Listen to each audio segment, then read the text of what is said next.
And welcome back to Hannity. Today, President Obama announced the Presidential Medal of Freedom recipients, and among the list of names receiving the nation's highest civilian honor was none other than media mogul Oprah Winfrey. Now, ironically enough, this honor comes just days after Oprah cast herself back into the spotlight after she made these controversial comments. It's so easy during this time, Trayvon Martin paralleled to Emmett Till. Let me just tell you, in my mind, same thing.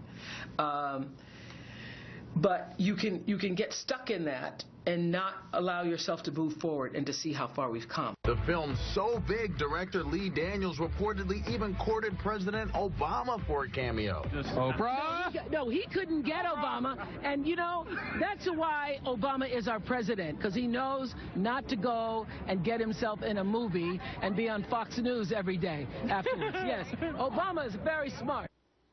Here with reaction from the TeaParty.net, Niger Innis, and Fox News contributor Jehmu Greene. Guys, good to see you. Thanks for being with us. Hi there. Thanks for having us, Sean. All right, let's first remind everybody, Niger, I'm going to start with you, that Trayvon Martin's parents, attorney, Darryl Parks, the family attorney, they've all said this is not racial. And many of the jurors said the same thing as well. They didn't believe it was racial after all the evidence was presented. The story of 14-year-old Emmett Till, it is an evil atrocity, a young man from Chicago who goes to Mississippi and, you know, says something to a white woman, and the white woman's husband, her brother, literally make him carry a 75-pound cotton gin fan to the bank of the Tallahatchie River. They forced him to take off his clothes. They beat him nearly to death. They gouged out his eye. They shot him in the head, then threw his body tied to this gin fan with barbed wire into the river. This was a racist, racial hate crime. Why would Oprah compare that to this case? What's your reaction to that, Niger?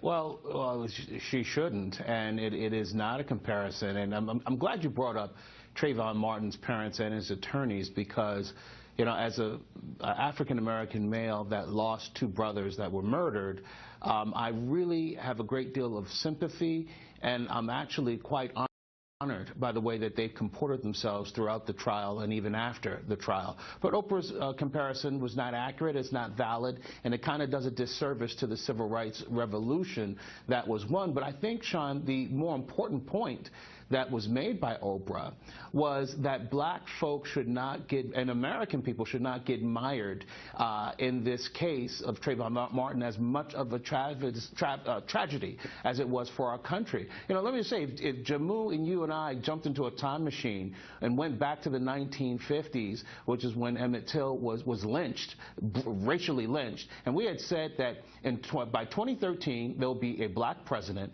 that had been preceded by two black secretaries of state, that Oprah Winfrey is one of the most powerful people in the history of media, they would all say that we are universally crazy. And I think that is the larger point. We live in a great and noble country that black Americans and others have fought to make better. And I think that is the focus that Oprah, well, that was the second part of her statement. Let me bring Jehmu in then. Jehmu, tell me then how in any way you can compare these two cases. How do you make that comparison? Because I've never seen, I like Oprah. I honestly think she's extraordinarily gifted. I've never seen her as racial in any way. I was kind of shocked at this statement. Let me get this out of the way, since this is your night of having black women tell you that they love you. I love you, Sean. Now, I'm not going to tell you I love you, Hannity. Okay, we are better than this.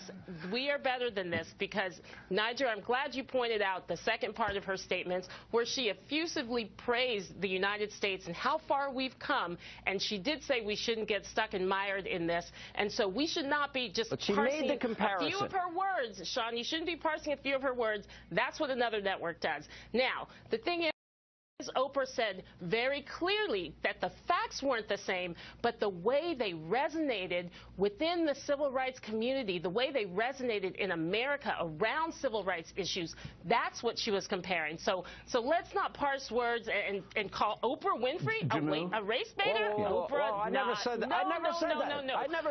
Your guest last night. Your last guest last night. I never saw her as called her racial. every name under the sun. This is a great American. She deserves the Medal of Freedom. I'm not disputing that either. Because of Oprah Winfrey, because of Bill Cosby, we have a black president. All right, Niger. Let me say that. Yeah, just to Jehmu, who I have to pinch myself because Jehmu and I agree on something. I guess you're going to get some complaints from your liberal friends, Jehmu. You better be careful. She's going to get complaints for saying she loved me. That's the end of her career, that too. folks. But you know something? There was a YouGov poll. This is a serious point. There was a YouGov poll that was released today. You know, our country is in a crisis of confidence. And I don't want to say that it's one party or the other party, but there's a crisis of confidence. There are more Americans today that believe that the American dream is dead.